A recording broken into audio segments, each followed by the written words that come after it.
The People's SAARC is aimed to strengthen the people's solidarity and friendship across South Asia. It is with the perspective of envisioning and constructing an alternative political, economical, social and cultural order that deepens and defends democracy, justice and peace in the region. A performance by women of the Dalit community of India announces the opening of the People's SAARC 2008 and is an indication of the diversity of the participation that this year's summit too will feature.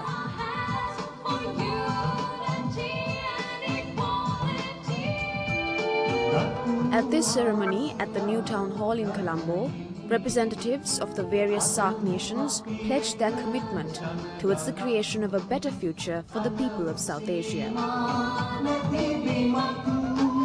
What is this South Asian gathering? Since 1993, representatives from civil society and movements yearning to envision a new South Asia have converged in the capitals of our countries to give a different and an alternative message to leaders of our countries. From patriarchy, from all hierarchy, from nuclear blunder, from rape and plunder, we love it madly, we want it madly, Zara zor se bolo, from warheads, we want it madly.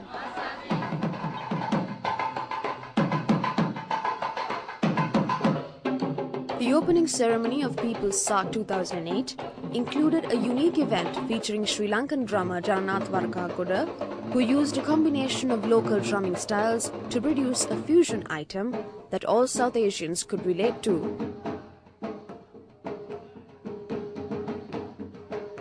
The participants then got down to the business of highlighting the concerns of the region and the way forward for South Asia.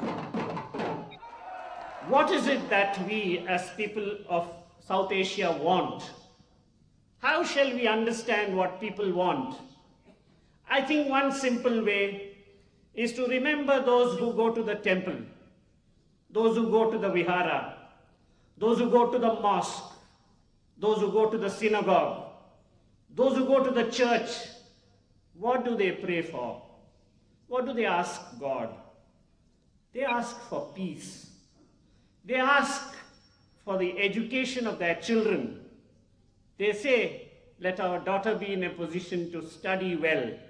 Let her have good health. All we want is some food, employment, education, health, drinking water, and a good quality of life.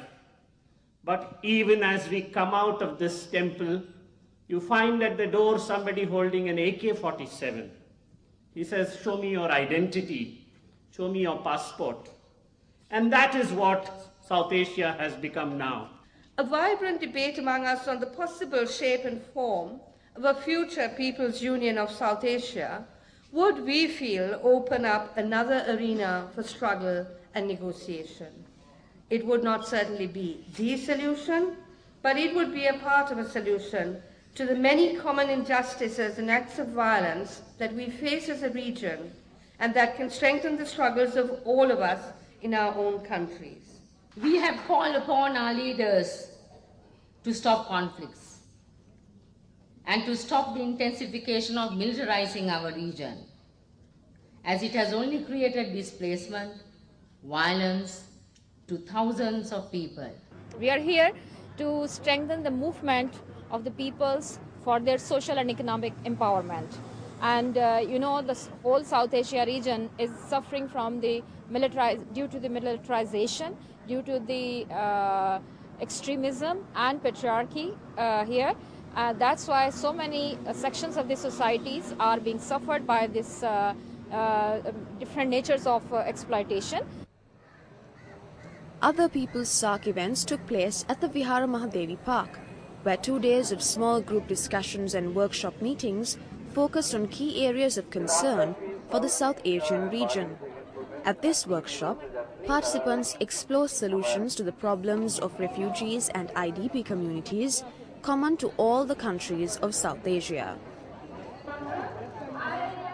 First of all, I would like to apologize for using this word displacement, which is not suitable for as far as these northern Muslims are concerned. They were not displaced, but they were forcibly evicted under the armed threat of armed group in the northern east. It was clearly with an intention of ethnically cleansing the Muslim from the northern area. So I think, so as I have said, we have to deal with conflict, so we have to develop a mechanism to have a dialogue between the processes, between people and between various levels, those who dominate and those who are dominated. Undeterred by bad weather, many Sri Lankans joined their South Asian colleagues to talk about a number of issues, such as demilitarization, women's participation, migration, and climate change. The People's SAARC is characterized by its participation.